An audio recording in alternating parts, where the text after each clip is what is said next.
I'm not sponsored by Monster. I just have a lot of work to do today. I have something I want to ask you guys though. Who are you? See, I know I like to joke around a lot, but there's something that we should all really consider every once in a while. What is our identity? You know, sure, like we can come up with a real simple answer. Oh, I'm this, I'm that. But one must wonder what really defines us. What is our definition? Because we could put all these categories. We can put in our work, our occupation, who we are to our families, and we can think about other categories such as like our race, our gender, our ethnicity, our religion, our sexuality, all our everything, right? But that doesn't really give us an accurate depiction of who we are as a person, right? Because they're just categories. They're really just adjectives at the end of the day. See, I found an article actually. It's called How We Are Formed by the Work We Do. And I'd like to read out a little excerpt from the reading that I did. It goes like this. Assuredly, there are other factors that enter into the equation. For example, a genetic inheritance, race, gender, ethnicity, sexual orientation, religious training, and family background.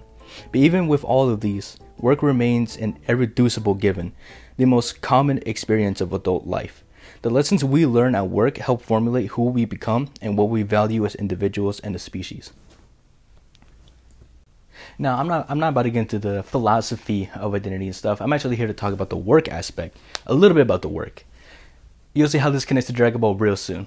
But but before we get there, we need to talk about work, and we need to talk about workload specifically. I heard this one Weekend lyric that I found very interesting, and it was from a song from Kissland. I forgot what it is right now, but the lyric goes, "And now you know the value of $1." What the hell does that mean? See, and then like there's another song by Kendrick Lamar, which is called "How Much a Dollar Costs," and that song is a beautiful song about faith and God and stuff, and greed. Great song, highly recommend it. But that got me thinking, what is the value of $1? As Kendrick put it in his song, it's your spot in heaven, which pretty much means it's like the filth that you do to get rich. That's pretty much what he's trying to say. But of course, not everyone leads a bad lifestyle. Not everyone is greedy. So what about everyone else? Specifically, the working class. Blue collars. How many of you guys work blue collar jobs or maybe know someone that does? They're very common, especially in the States. Blue collar jobs are basically defined as like hard labor. Really putting in the strength and elbow grease to lift heavy things and build stuff, right? That's pretty much what blue collar means. And look, bottom line is this, right? Blue collar jobs are very taxing, both mentally and physically, right? Blue collar mental health needs to be addressed more. I feel like it's a very serious thing. But you know who really fills in these blue collar jobs? Ready? 3, 2, 1. Mexicans. I bet you didn't see that one coming, did you? Now look, we're going to talk about Mexicans and TV. There's a reason why I talked about both of them. And that's because TV is one of the most popular ways to relieve stress. Like how many people do you know, like, actually not, scratch that. Let's talk about Mexican families for a second, or just like any family of a blue collar job. How many do you know, like maybe your dad is a blue collar worker?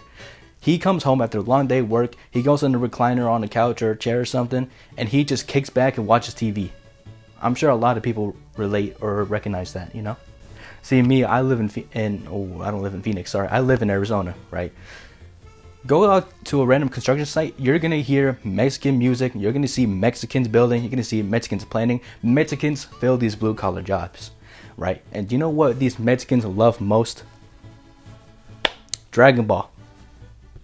So obviously, yes, the type of media you consume is important. And actually, I'd like to pull up a journal that I read as well. It's a different journal. This quote in particular that I feel like sums it up pretty well. It goes this. Although all media conditions calm stress experiences, only the videos designed to evoke hope via underdog narratives generated increase in approach, motivation, and goal attainment, explained primarily by felt hope versus self-efficacy. Do you know what story has an underdog archetype? Dragon Ball.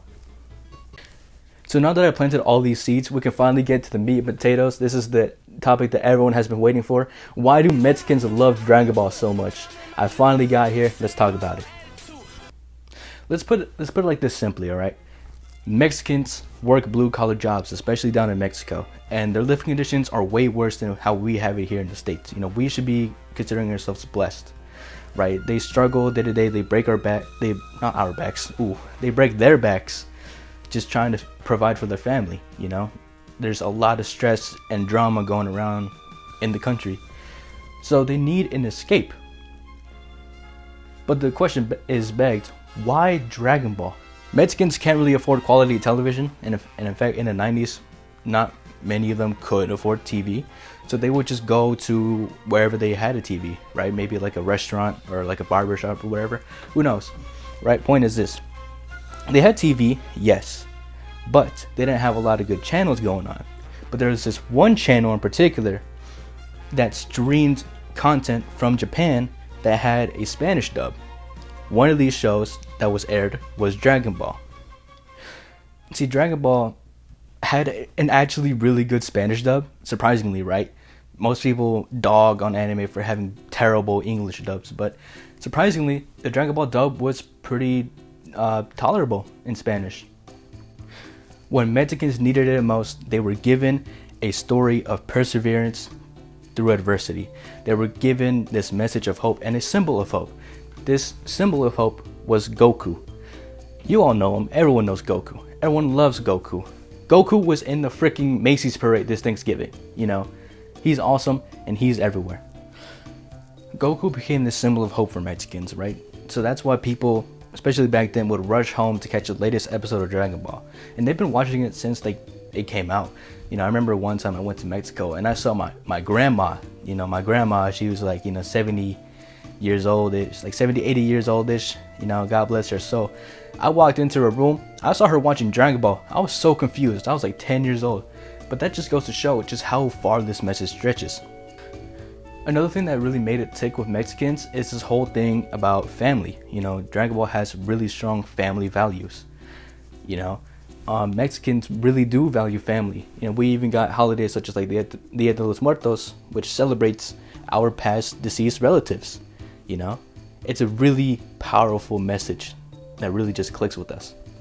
You know, don't just take my word for it. I went ahead and found a Mexican down the street, which so happened to be my friend, and I decided to ask him some questions about Dragon Ball because I know that he is a fan of Dragon Ball and his family is too.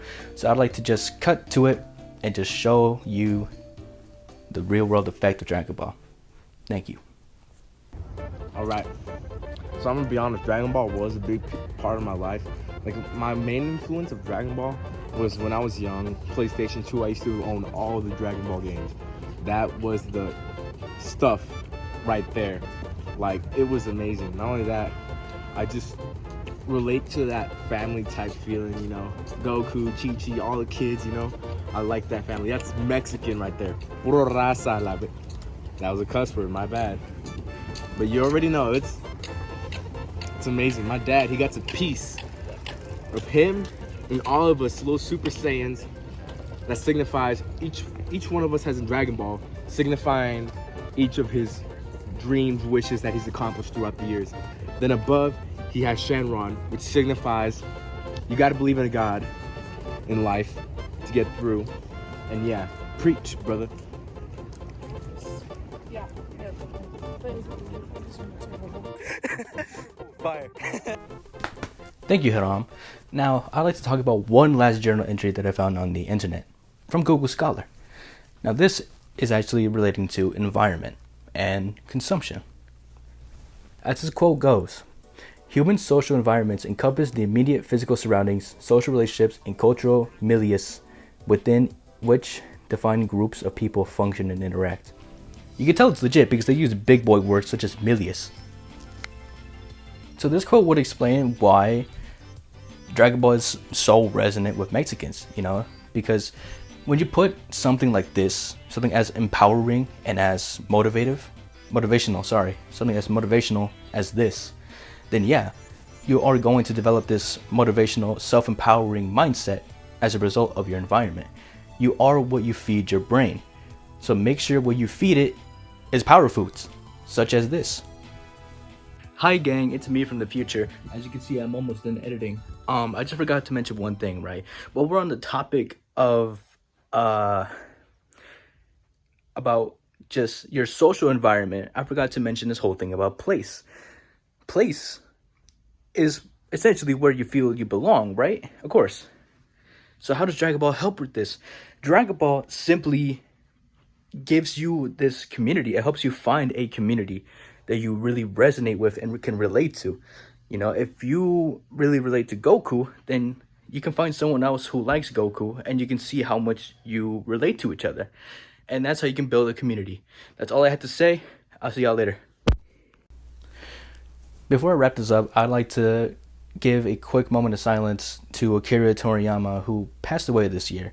For those who don't know, Akira Toriyama is the creator of Dragon Ball. He passed away, I believe, from heart disease or something like that. I'll correct myself through editing if I was wrong. But his death was felt through the whole world, you know. It was especially felt in Latin American communities, especially down south, you know. They celebrated his memory in a really unique and powerful way. People all over the world celebrated his memory. We should definitely celebrate the legacy that Akira Toriyama left behind. You know, he left an absolutely amazing story of an underdog that I feel like we could all relate to. You know, it's finals week right now. I'm sure we're all tired and defeated. We feel like Gohan being absolutely beat up by Vegeta. You know, it's rough out here. But I feel like Dragon Ball could be this sort of escape, this sort of release, and maybe even this inspiration to get us through our last couple days. And that's really everything I have to say about today for the subject. I would like to thank you guys for watching. It's about to be Christmas soon. You know, it's Christmas season. I would like to wish everyone a very Merry Christmas, Happy Holidays, Happy Kwanzaa, or Happy Hanukkah, or any holiday that you celebrate. You know, it's just the time for joy. And I'd like to wish everyone just a general happy holidays. Thank you.